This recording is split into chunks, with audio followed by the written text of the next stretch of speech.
আসেনি, চণ্ডীপুর এসেছে। আচ্ছা, আপনার সঙ্গে কি দেখা হয়েছিল কালকে? হ্যাঁ, দেখা হয়েছে, বাড়ি থেকে রান্না করে খাবার ওকে খাইয়ে দিয়ে এসেছে। এই যে ঘটনা ঘটে গেল, কি বলবেন? আপনার ছেলে তো কোনো প্রত্যক্ষ রাজনীতির সঙ্গে যুক্ত ছিল না, কি বলবেন? প্রতিশোধ নিল বাবা, মামা ছেলে ভারতীয় জনতা পার্টি করতো। আপনি কি চাইছেন এখন? আমি চাইছি দোষীদের শাস্তি হোক। আমি যেহেতু এখন সন্তানের মা, আমি চাইবো না যে কোনো দোষী ফাঁসি হোক, তবে যাবজ্জীবন কারাদণ্ড হোক। আমি সরকার যে আসবে তার কাছে চাইবো যে দোষীরা শাস্তি পাক।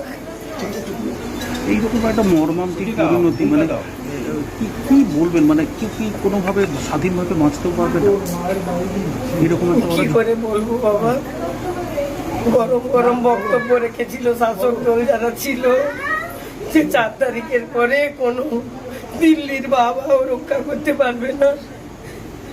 তার পরিণতি হিসাবে আমার ছেলেকে আজকে জীবন বলে দিতে হলো।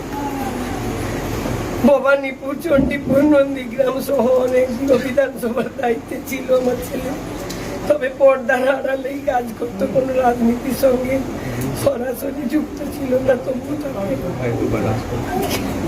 চন্দ্রদা তো অকৃতদা ছিল এবং সবার সঙ্গে খুব ভালোভাবে মিশত, আমরাও ব্যক্তিগতভাবে চিনতাম। আমার গ্রামে কোনো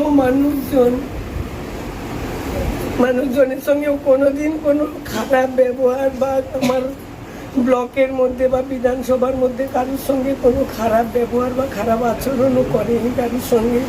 ও সবসময় মিষ্টি ব্যবহারের ছেলে ছিল। কখনো কি কোনো আশঙ্কার কথা আপনার কিছু বলতে?